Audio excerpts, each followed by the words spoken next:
안녕하세요. 살아온 인생보다 살아갈 날이 짧을 그냥 평범한 아줌마입니다. 남편이 많이 아파서 제가 간호하는 시간이 많은데 그럴 때면 항상 이곳 사연 들으면서 대답 없는 남편한테 말도 걸고 남편 한쪽 팔에 기대 당신은 저러지 말라고 그러면 가만 안 둘 거라고 괜히 으름장을 놓기도 했습니다. 제 나름대로의 소통 방법이었죠.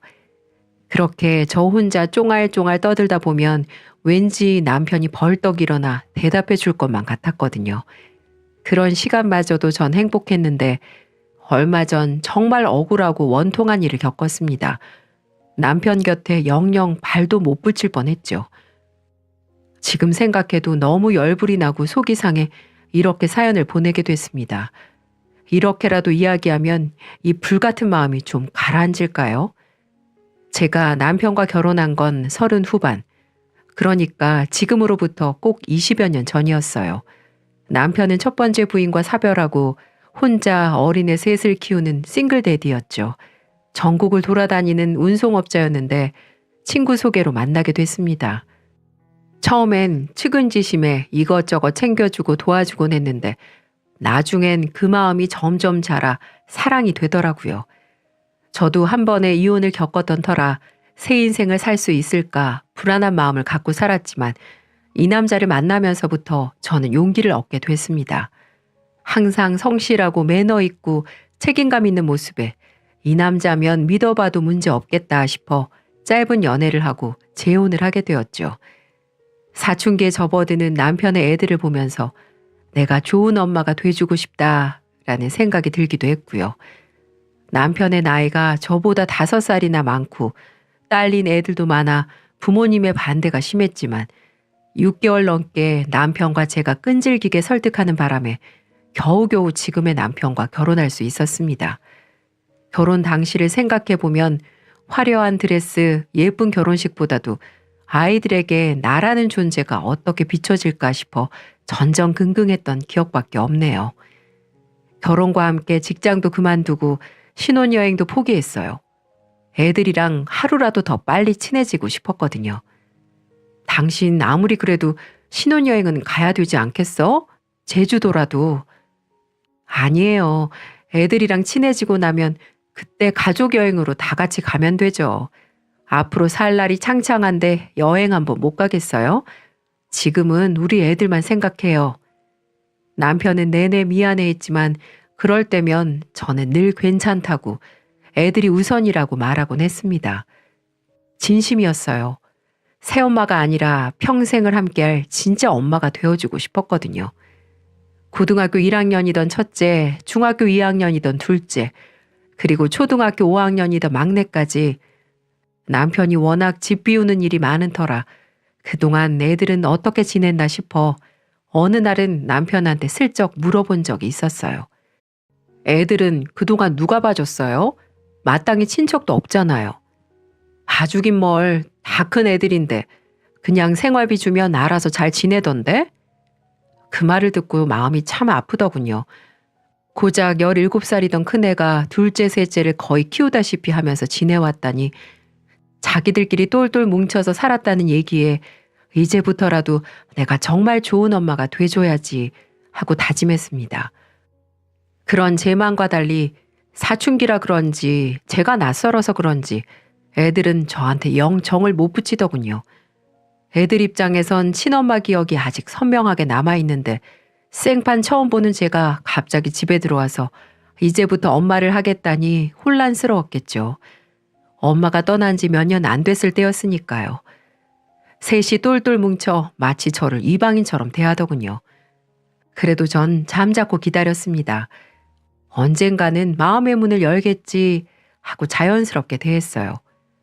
그래도 어쩐 일인지 남편 앞에서는 애들이 곧잘 엄마 엄마 하고 부르기도 하고 살갑게 대해줬어요. 애들도 노력하는구나 싶어 감동스럽기도 하고 저도 더 잘해주려고 노력했죠. 그렇게 시간이 흐르고 첫째는 대학에 들어가면서 독립했습니다. 학교 근처에 원룸을 얻어 자취하겠다길래 허락했어요.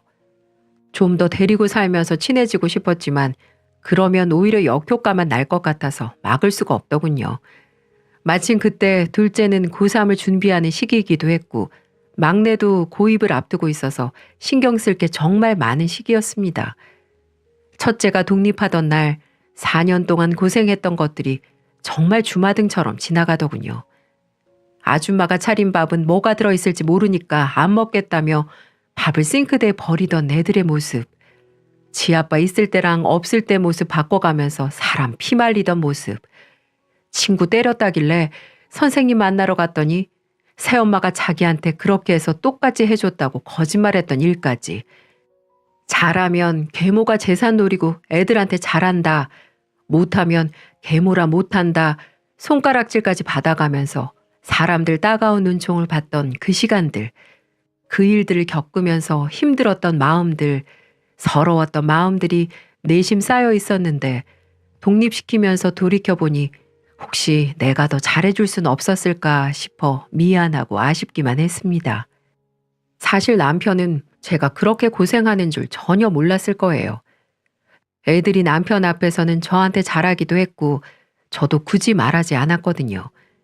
괜히 제가 그런 얘기해서 애 아빠가 애들 혼내기라도 하면 저랑 사이가 더 멀어질 것 같아서요. 그렇게 평범한 5 식구로 살아온 세월이 흘러가고 재작년엔 남편 퇴직 축하 겸 저희 결혼 20주년 기념으로 여행도 갔어요. 애들이 이제 다 커서 굳이 집에서 돌봐야 할 필요도 없고 애들도 흔쾌히 다녀오라고 하더라고요. 내심 다 같이 가족 여행으로 가고 싶긴 했는데 애들 돈이느라 바쁘니 강요할 순 없었죠. 7박 8일의 제주도 여행은 정말 행복했습니다. 결혼하자마자 애들이랑 지지고 볶고 살아가느라 신혼재미 느낄 틈도 없었는데 여행 가서 둘만 남고 하니까 그제야 신혼 같은 느낌이 나더라고요. 남편도 마찬가지였던 것 같아요. 당신 지금까지 애들 키우고 내 뒷바라지 하느라 고생 많았지? 아유, 새삼스럽게 뭐 그런 말을 해요. 사실 우리 인생이라는 게 그렇잖아.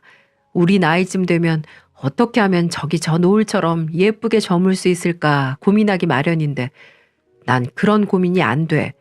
당신 있으니까. 우리 이제부터라도 예쁘게 저물어 가자. 당신도 이제 좀 편하게 살아. 그 말을 하며 남편은 예쁜 목걸이 하나를 건넸습니다. 아주 작은 보석이 달려있는 제 취향에 쏙 맞춘 심플한 디자인의 목걸이였죠.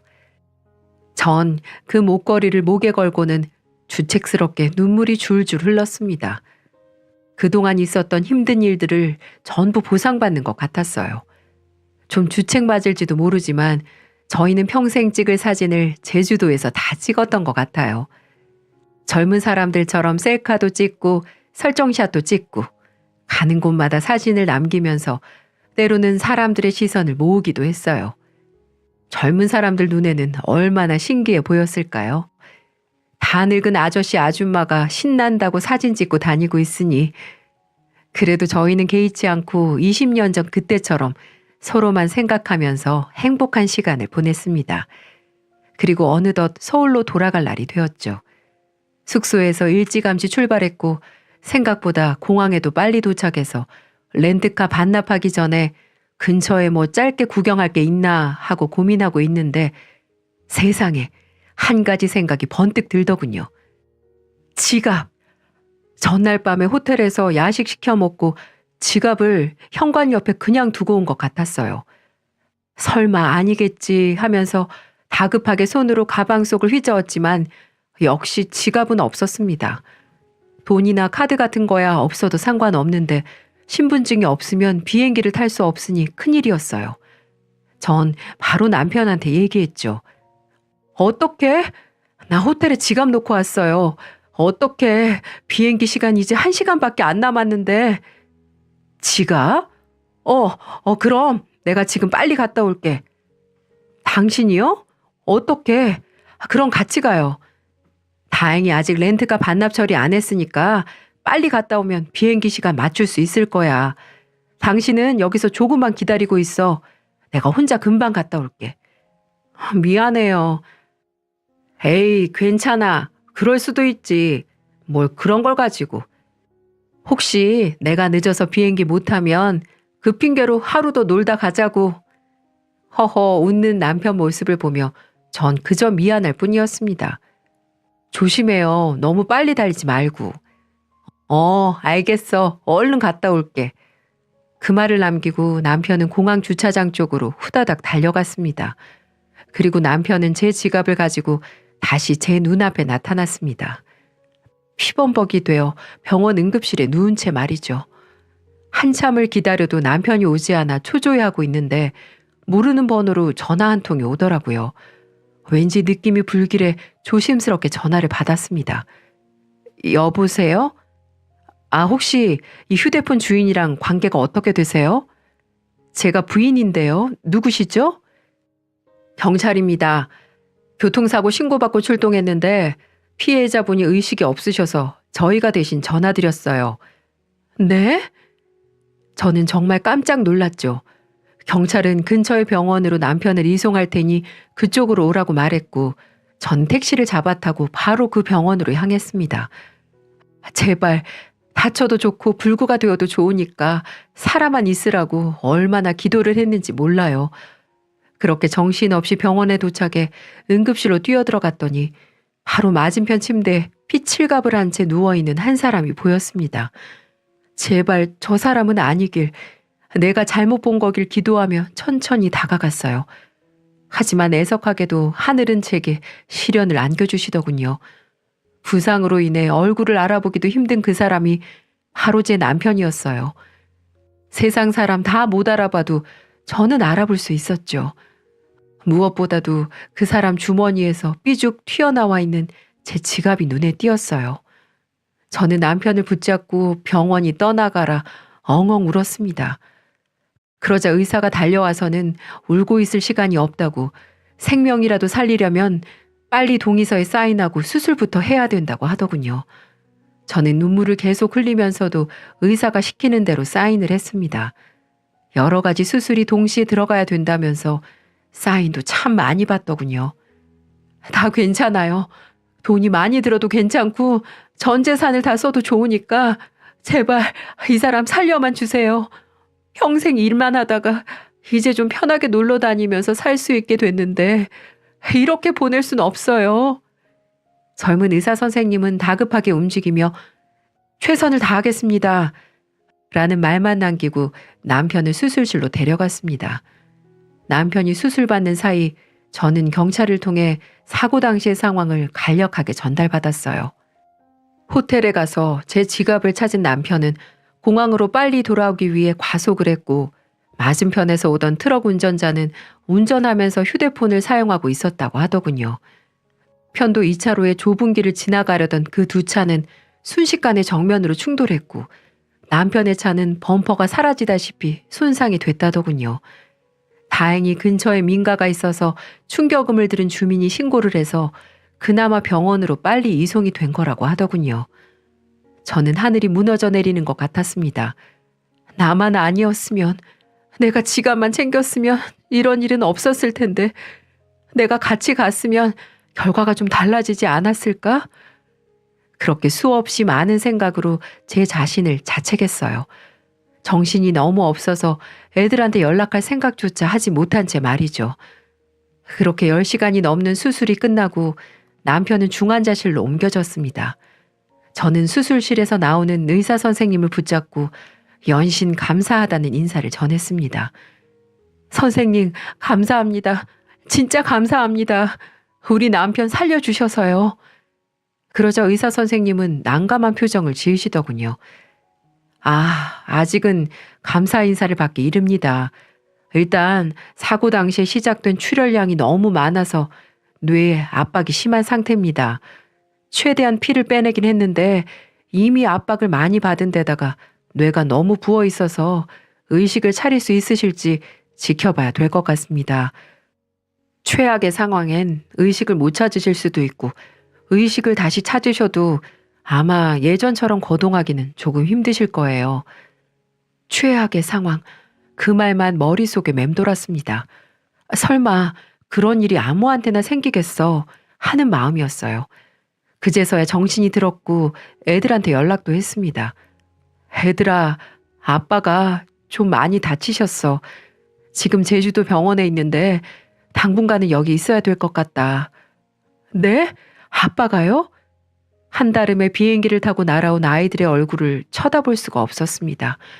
나 때문에 이렇게 됐다는 걸 알면 애들이 어떻게 생각할지. 뭐 의사는 괜찮대요?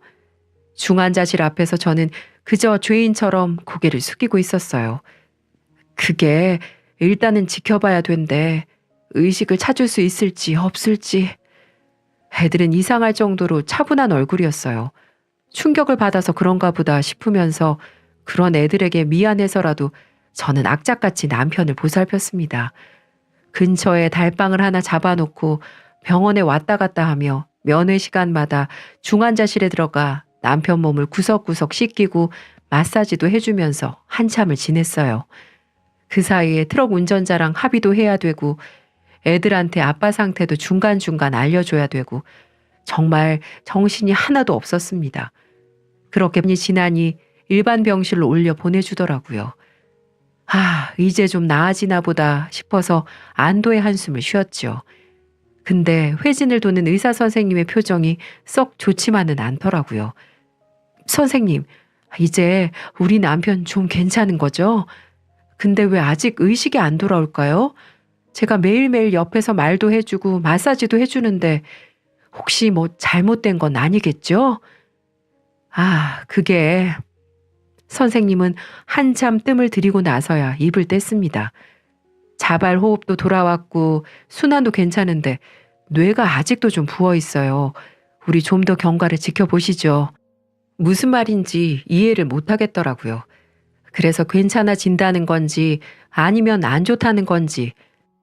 왜 그런 거 있잖아요. 병원 의사들 하는 말은 이상하게 되게 어렵고 복잡한 거. 그래서 다시 물었어요. 이제 인공호흡기도 뗐고 약도 줄였으니까 괜찮은 거 아니에요? 근데 왜 의식이 안 돌아와요? 안정은 찾으셨는데 뇌 손상 때문에 의식이나 운동성이 회복되기 어려운 상태입니다. 그러면 그런 건가요? TV에 나오는 막 의식 없는 사람들 장기 기증하고 그런... 뇌사랑은 다릅니다. 뇌사는 뇌 기능이 아예 멈춘 거지만 다행히 환자분은 뇌 기능이 멈추진 않았어요. 뇌가 죽어버리면 정말 가망이 없는데 다행히 그 정도는 아닙니다. 뇌 손상 때문에 의식을 못 찾고 있는 건데 종종 기적처럼 의식을 되찾는 분들도 계시곤 하세요. 기적을 바라봐야죠. 저도 최선을 다하겠습니다. 수술하던 그날처럼 의사 선생님은 최선을 다하겠다는 말만 남기고 자리를 떠났습니다. 어쩌면 의식을 되찾을 수도 있으니까, 기막힌 일이 일어난 것처럼 기적적인 일이 일어날 수도 있으니까 그 조금의 희망에 기대어 정말 열심히 남편을 간호했어요. 트럭 운전자 측에서는 빨리 합의하자며 1억 원을 제시했지만 저는 응하지 않았어요. 남편이 아직 깨어나지도 않았고 앞으로 얼마나 더 많은 돈이 들지도 모르는데 무작정 합의부터 할 수가 없었거든요. 그런데 제가 계속 합의를 거부하니까 어떻게 알았는지 애들한테까지 연락을 했더군요. 어느 날 갑자기 연락도 없이 애들이 병원으로 찾아왔어요. 하지만 자식들의 기가 막힐 얘기들을 듣고 얼마나 눈물을 훔쳤는지 모릅니다. 저기, 아버지 병실에서 그만 나가세요. 이제부터 자식들인 우리가 보살필게요. 이게 갑자기 무슨 소리야? 왜, 무슨 일 있어? 이제 아버지는 우리가 알아서 할 테니까 그쪽은 손 털고 가시라고요.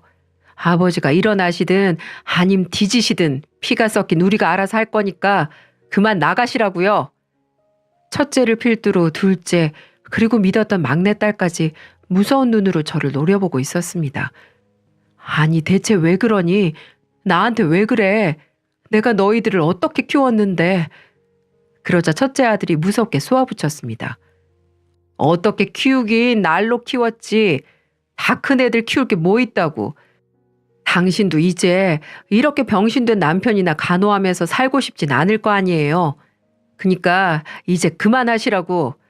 아버지 보험금이며 합의금까지 혼자 다 날로 먹으려고 착한 마누라 코스프레 하고 계신가 본데 우리가 당신 그 속 모를 것 같아? 첫째가 그렇게 저를 몰아붙이는 동안 둘째, 셋째는 병실에 있는 제 짐들을 싸기 시작했습니다. 저는 그러지 말라고 제발 그만두라고 울며 소리쳤지만 애들은 듣지 않았어요. 이 짐승만도 못한 새끼들. 니들이 어떻게 나한테 이럴 수가 있어? 나 니들 엄마야. 그깟 돈 다 필요 없으니까 니들 가져. 나 한 푼도 욕심 없으니까 니들 다 가지고 꺼져. 난 여기에 있을 수만 있으면 돼. 내 남편이 이러고 있는데 나보고 어딜 가라고. 엄마 같은 소리 하고 있네. 엄마 불러주니까 진짜 엄마라도 된 줄 아나? 이봐요. 착각하지 마. 우리가 당신한테 엄마라고 불러준 건 순전히 아버지라는 저 인간 매질에 도저히 버틸 수가 없어서였어. 당신 말에 말대꾸라도 하는 날이면 당신 없는 사이에 우리를 개패듯 패대니 버틸 재간이 있겠어? 그래서 역겨움 참아가면서 엄마 불러준 거지 당신을 엄마로 인정해서가 아니야. 대학 들어가면서 딱 그런 생각이 들더라고. 아, 몇 년씩이나 버티는 꼬라지를 보니 쉽게 나가 떨어질 여자는 아니구나. 그래서 전략을 좀 바꿨지. 언젠가 이런 날이 오기만 기다리면서. 뭐? 니들이 이러고도 아버지 자식이라고 할 수 있어? 니들이 사람 새끼니? 내가 니들 키우며 살아온 게 벌써 20년이야. 20년. 그 세월을 어떻게 이렇게 짓밟아? 어떻게? 저는 제 가슴을 팍팍 치면서 울분을 토했습니다. 가슴이 갈기갈기 찢어진다 해도 그렇게 아프진 않았을 거예요. 그런 제 마음도 모르고 첫째와 둘째는 그런 저를 질질 끌어내더군요. 달방을 잡아놨던 여관으로 돌아가 얼마나 울었는지 모르겠어요. 밤새 잠 한숨 못 자고 고민한 저는 병원 앞에서 기다리다가 겨우겨우 딸을 만났습니다.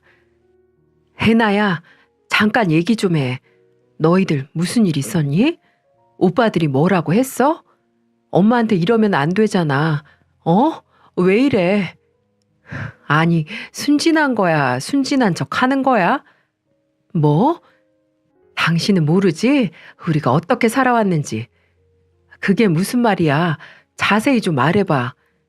아버지라는 그 인간 더 빨리 저렇게 됐어야 했어. 엄마 죽을 때 같이 죽었으면 더 좋았을 텐데 말이야. 어떻게 그런 말을. 아버지라고 부르고 싶지도 않아. 우리가 어떻게 살았는데. 그 어린애들을 집에 버려두고 한 달에 10만 원. 꼴랑 그걸 생활비라고 던져주고 밖으로만 나돌았다고.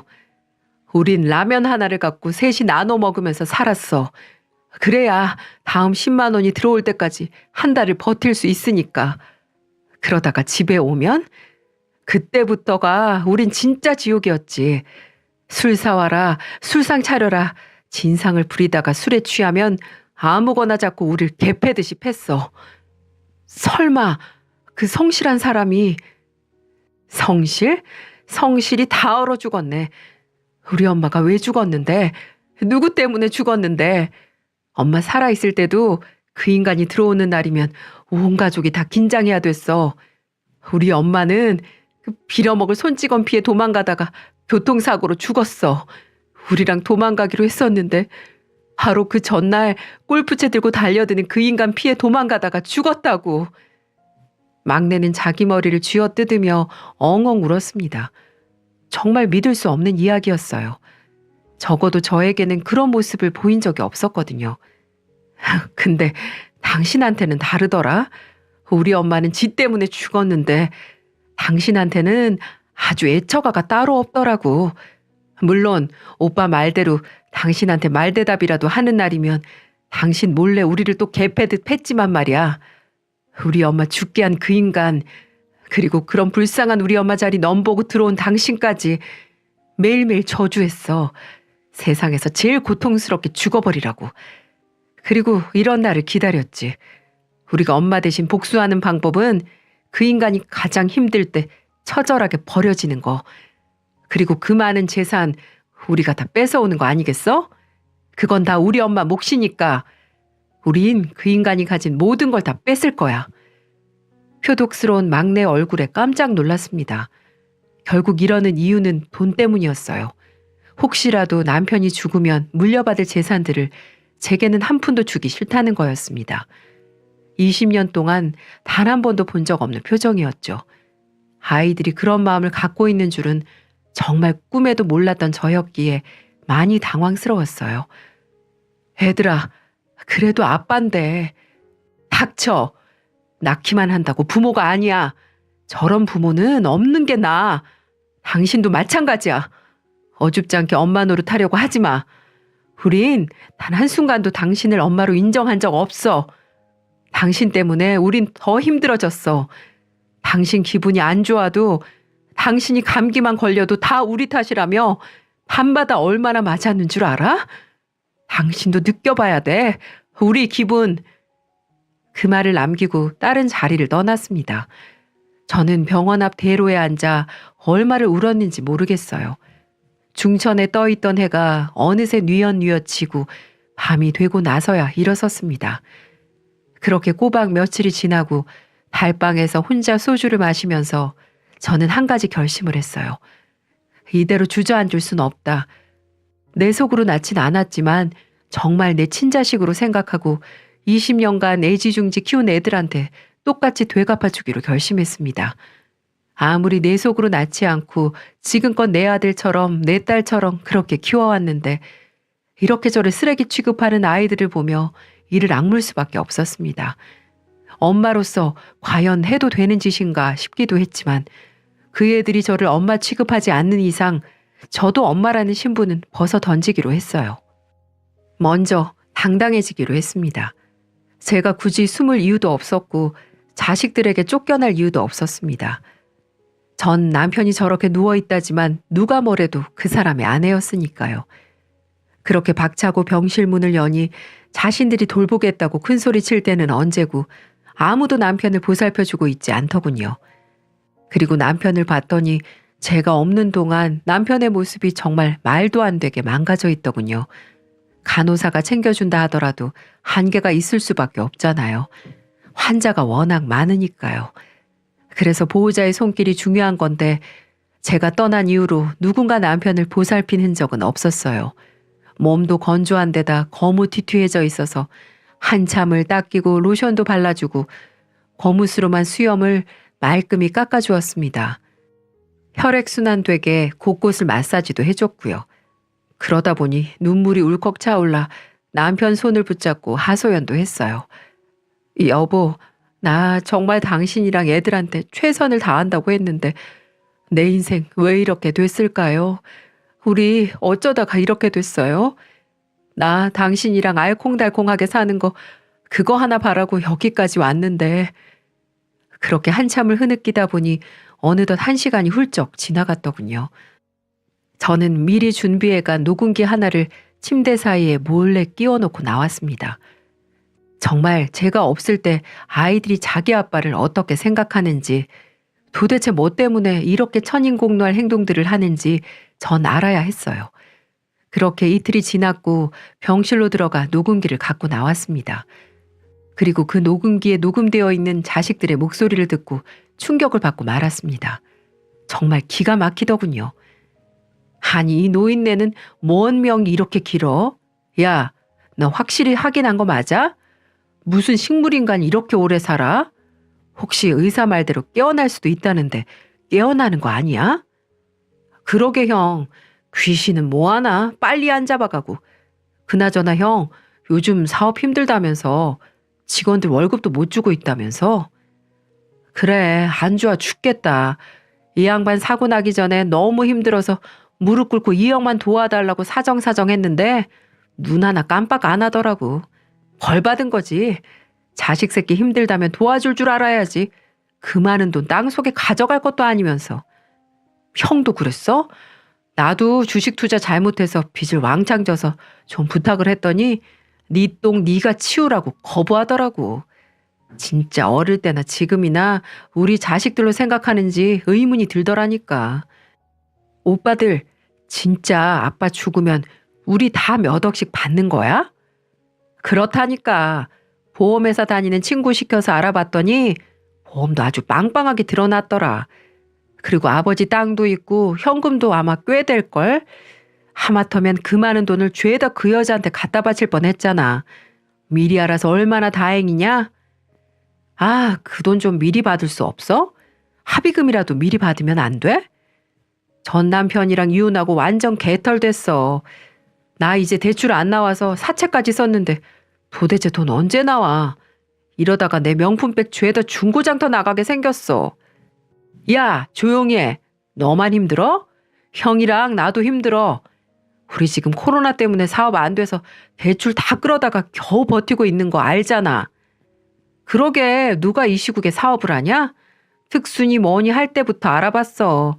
하던 사업도 접는 판에 무슨 사업을 한다고. 사업머리도 없는 사람들이. 야, 이게? 기가 막히더군요. 저한텐 그럴 수 있다 쳐도 자기들 친아빠한테까지 이럴 수가 있는지. 저는 녹음기의 내용을 듣고 왜 애들이 돈에 그렇게 집착하는지 알 수 있었습니다. 첫째는 사업을 하다 어려워지자 돈이 필요했던 거였고, 둘째는 투자를 하다 실패해 돈이 필요했고, 셋째는 지 잘못으로 지 남편과 이혼해 거의 무일푼으로 쫓겨나 돈이 필요한 상황이었던 거였어요. 아무리 돈이 필요했다고 하지만 부모도 모르는 이 아이들을 보며 남일이라고 생각했던 모든 것들이 저희에게로 다가오니 얼마나 가슴이 아팠는지 모릅니다. 저는 다음 날 바로 남편 병실에 갔습니다. 갔더니 첫째하고 셋째가 지키고 있더군요. 저를 보자마자 여길 또 왜 왔냐고 쫓아내려고 하더군요. 하지만 전 처음처럼 바보같이 당하지 않았습니다. 이런 못된 것들, 니네가 그래도 사람이야? 자식이야? 어떻게 니네 아버지한테 그럴 수가 있어? 하면서 제가 녹음했던 녹음본들을 들려주었습니다. 한 번만 더 날 욕보이거나 니네 아버지 저주를 퍼부으면 내가 가만히 있지 않을 거야, 이놈들아. 경찰 불러서 깜빵에 쳐넣을 거라고. 그렇게 병원이 떠나갈 때 소리를 지르자 그 아이들은 얼굴이 하얗게 질려 병실 문을 나갔습니다. 아유, 진짜. 이런 것도 언제 녹음하셨대? 그래요. 잘 됐네요. 우리도 서울에서 왔다 갔다 하기 힘들었는데 아버지 혹시 깨어나거나 뒤지면 연락하시오. 그 말을 남긴 채 떠난 후 한동안 그 아들은 지 아버지가 이렇게 누워있는데도 오지 않았습니다. 그렇게 전 그날 이후부터 혼자서 극진히 간호했습니다. 서울 병원으로 옮기고 싶었지만 남편 상태가 좋지 않아 제주도에서 병원 치료를 받았고 의사 말로는 서울로 병원으로 옮겨도 크게 달라질 건 없다고 했어요. 남편이 혹시라도 깨어나면 그때 옮겨도 늦지 않다고 했습니다. 그래서 전 그때부터 남편이 심심하지 않게 책도 읽어주고 음악도 들려주고 발톱도 깎아주며 최대한 남편이 혼자가 아니라는 걸 머릿속에 심어주었습니다. 당신 곁에는 당신 마누라 내가 지키고 있다는 것을요. 그렇게 얼마나 지났을까요? 평소처럼 남편을 보살피고 있는데 갑자기 경찰서에서 연락이 왔습니다. 혹시 최진철 씨 그리고 최순철 씨 어머님 되십니까? 네, 맞는데요. 여기 경찰서인데요. 여기를 좀 오셔야 될 것 같습니다만 아드님들이 문서 위조해서 대출을 받으려다가 발각돼서 여기에 잡혀 들어오게 됐어요. 뭐 이런 내용이었습니다. 전 처음에는 이게 도대체 무슨 말인 줄 몰라 어리둥절했는데 다음날 시간을 내 경찰서에서 들은 얘기를 듣고 깜짝 놀라고 말았습니다. 아드님들이 아버님 최영호 씨 명의로 된 재산들을 빼돌리다가 은행에 걸리셨어요. 은행에 신고로 출동을 하니까 가짜 위임장, 인감도장, 신분증으로 3억을 인출하려고 했다고 하더라고요. 이것뿐만 아니라 아버님 신분증으로 휴대폰을 개설해서 아버님이 평소 쓰시는 카드 있으시죠? 거기에서 총 8천만 원을 카드론 받았고요. 그리고 집 담보로 대출 시도도 하셨고 이건 누가 봐도 명의도용 범죄 사기로 보이는데 그러면서 제게 물었습니다. 혹시 자식들이 돈을 인출하거나 휴대폰 개설해서 대출 받으시는데 동의하셨나요? 자식들 말로는 본인 부모님들이 허락을 하셨다고 하는데 알아보니 지금 아버지 상황이 사고로 의식을 잃은 상태라고 들었는데요. 요즘 명의도용 문서 위조 사기 범죄는 가족이라고 하더라도 처벌은 피하기 힘드실 겁니다. 자, 말해보세요. 동의하셨나요? 안 하셨나요? 전 그 말을 듣는 순간 머릿속이 복잡해졌습니다. 뭐라고 말을 해야 할지.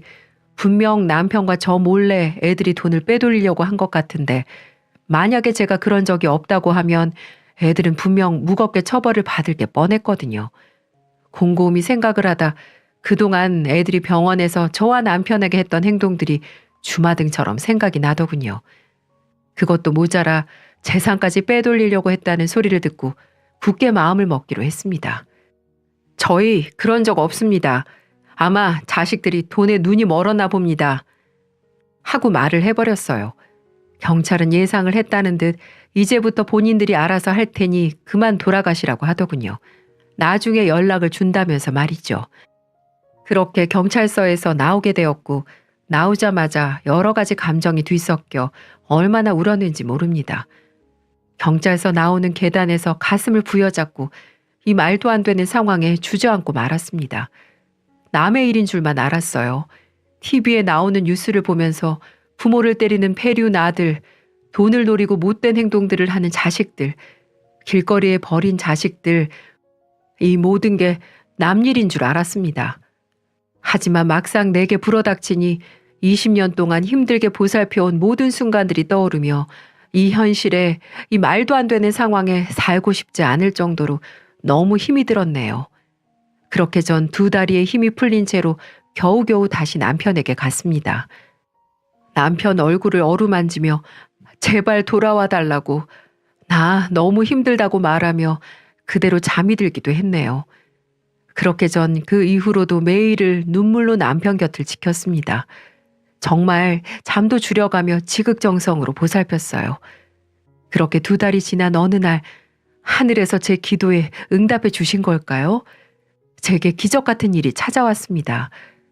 여느 때처럼 남편의 손을 잡고 주물러주고 있는데 순간 뭔가 움찔하는 느낌이 들더라고요. 저는 뭐지? 싶어서 손을 멈추고 잠시 기다려봤어요. 그랬더니 약한 힘이 남아 남편이 손에 힘을 주고 있다는 게 느껴졌습니다. 그리고 아주 천천히 그의 눈이 떠지더군요. 저는 깜짝 놀라 곧바로 호출벨을 눌렀고 간호사의 보고를 받은 의사가 바로 내려와 남편을 진찰했어요. 사고가 났던 때보다 더 많은 검사들을 했던 것 같아요. 저는 초조하게 그 결과를 기다리고 있었죠. 침대에 누워 실려오는 남편과 함께 병실로 돌아온 담당 의사를 붙잡고 저는 속사포처럼 이야기를 쏟아냈습니다. 선생님, 이제 이 사람 완전히 회복된 건가요? 정말 어떻게 이런 일이 있는지 정말 감사합니다. 감사해요. 의사도 제 손을 꼭 잡더니 이렇게 말하더군요. 보호자분, 환자분이 깨어나신 것 같아요. 정말 다행입니다. 다만, 네? 혹시 뭐가 있나요? 언어 상실증입니다. 네? 그게 뭐죠? 뭐 심각한 건가요? 쉽게 말하면 실어증이에요. 그래도 다행인 게 인지 능력이나 대화를 이해하는 능력에는 큰 문제가 없습니다. 언어 중추 자체는 괜찮은데 사고 당시 두부 외상으로 인해 말은 할 수 없는 상태인 것 같아요. 오랫동안 의식이 없으셨다 보니 팔 근육이 약해져서 당장 필담을 나누긴 조금 어려운데 재활치료 병행하다 보면 필담으로 대화도 충분히 가능하실 거예요. 그동안 마음고생 많으셨습니다. 이제 한시름 놓고 같이 노력해 보시죠.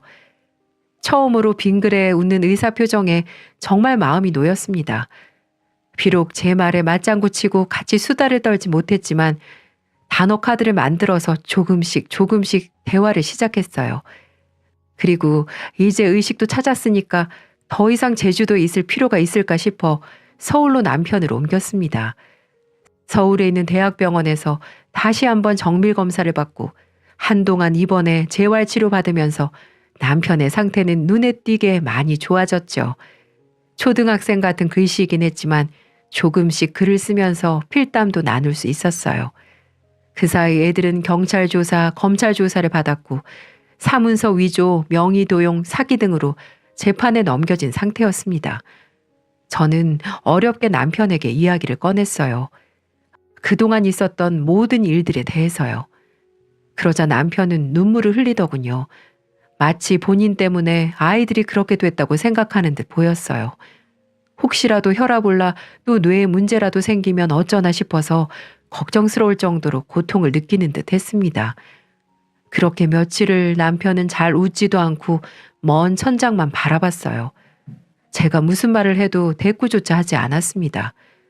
그렇게 저도 점점 지쳐갈 때쯤 남편은 삐뚤빼뚤한 글씨체로 변호사를 불러달라고 했고, 저는 그래도 자기 자식이니까 어떻게든 도와주려고 하나보다 생각했습니다. 근데 그게 아니더라고요. 남편은 변호사의 도움을 받아 그 자리에서 유언장을 작성했어요. 참 내용이 길었는데 핵심은 그거였어요.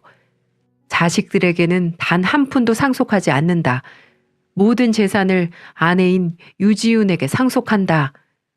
그리고 자신을 둔 아이들을 상대로 접근 금지 명령을 신청했어요. 얼마 뒤 변호사로부터 연락을 받았습니다. 첫째는 징역 1년을 선고받아 구속됐고 둘째와 셋째는 집행유예로 풀려났다고요. 그러면서 접근 금지 명령이 내려지긴 했지만 곧 찾아갈 수도 있으니 마음의 준비를 하라고. 애들이 찾아오면 바로 경찰과 자기를 부르라고 말이죠. 명의 도용에 사문서 위조까지 해서 대출까지 받았는데 집행유예라니. 아니나 다를까 애들이 몰래 찾아왔더군요. 저는 곧장 경찰과 변호사에게 연락했습니다. 남편은 애들을 향해 소리 없는 분노를 온몸으로 표출했습니다. 그리고 곧 도착한 변호사가 애들에게 유언 내용에 대해 전달하니 아주 거품 물고 쓰러지더군요. 애들은 제 머리채를 잡으려고 했지만 다행히 경찰을 불렀던 덕분에 험한 꼴은 피했습니다. 그게 저와 남편이 애들을 본 마지막 모습입니다.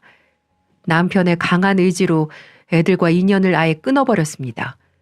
그리고 혹시라도 차후에 생길 불미스러운 일을 방지하기 위해 남편의 모든 재산은 제 명의로 바꿔두었고 제주도에서 쓰인 녹음기는 변호사를 통해 계속 보관하기로 했어요. 부모 은혜도 저버리고 돈에만 눈이 불타던 그 짐승만도 못한 것들은 그렇게 돈 한 푼 없이 자기들이 진 빚더미에 깔려 지옥 같은 날들을 보내게 됐습니다. 들려오는 소문으로는 셋 다 폐인이 다 되어 여기저기 돈 빌리러 다니고 있다더군요. 빌려주는 사람은 없을 테지만은요. 솔직히 마음이 아프기도 해요. 어렸을 때 아버지 사랑을 받지 못했던 아이들의 분노가 어른이 되어서 이렇게 표출하다 보니 거의 집안이 풍비박산 난 거나 마찬가지니까요. 그래서 저는 생각을 하고 있어요. 아이들도 모든 상처들을 잊고 올바른 아이들로 돌아오기만을요. 여러분들도 생각해 보시면 남편과 제가 죽으면 모든 재산들이 누구에게 가겠나요? 하지만 아이들이 변하지 않고 계속 이렇게 나온다면 전 절대 아이들에게 돈 한 푼 물려주지 않을 겁니다. 이 돈 때문에 아이들을 더 이상 망치고 싶지 않습니다. 그리고 그 일이 있고 병원에서 퇴원한 남편은 서울에서 제일 좋은 시설로 옮겨 케어받고 있습니다. 그리고 남편과 저는 트럭 운전자에게서 받은 합의금은 어떻게 쓰면 좋을까 생각하다가 작년 겨울 크리스마스 때 사회에 기부했습니다. 살아보니 돈도 중요하지만 사람 목숨이 제일 중요하다는 걸 깨달을 수 있었거든요. 돈이 없어 병을 치료하지 못한 사람들에게 조금이라도 희망을 주고 싶어 내린 결론이었죠. 그리고 이렇게 저희도 선행을 베푼다면 하늘에서 남편에게 건강이라는 선물을 주지 않을까 싶기도 했고요. 살면서 남의 자식 키운다는 거 정말 쉬운 일이 아니더군요. 이 세상의 모든 새엄마, 새아빠들 정말 존경합니다. 물론 재혼 가정의 아이라고 해서 다 저희 집 놈들처럼 크진 않을 거예요. 바르게 크는 아이들이 훨씬 많을 겁니다. 분명 우리 아들도 한때는 착하고 좋은 아이들이었어요. 하지만 이 험악한 세상이 아이들을 저렇게 만들지 않았나 싶어 마음이 아프기만 합니다. 하지만 이젠 전 단 하나만 생각하고 살아가려고 합니다. 언제 일어설 줄 모르는 남편이 하루빨리 건강한 내 남편으로 돌아오길 간절히 바라며 꿋꿋이 살아갈 거예요. 언젠가는 제게도 웃을 날이 올 수 있겠죠? 이 사연을 쓰느라 무려 3일이나 걸렸는데 방송 나갈 때쯤 이 영상을 보면서 저도 힘내보도록 하겠습니다. 마지막으로 남편에게 한마디 남기고 이만 사연 줄이도록 할게요. 최영호 씨, 이렇게 무사히 깨어나줘서 고마워. 당신은 나의 유일한 친구이자 남편이야. 그러니 우리 힘내서 두 발로 일어설 때까지 힘내보자. 우린 할 수 있어. 내가 그렇게 될 수 있도록 더 노력할게요. 사랑합니다.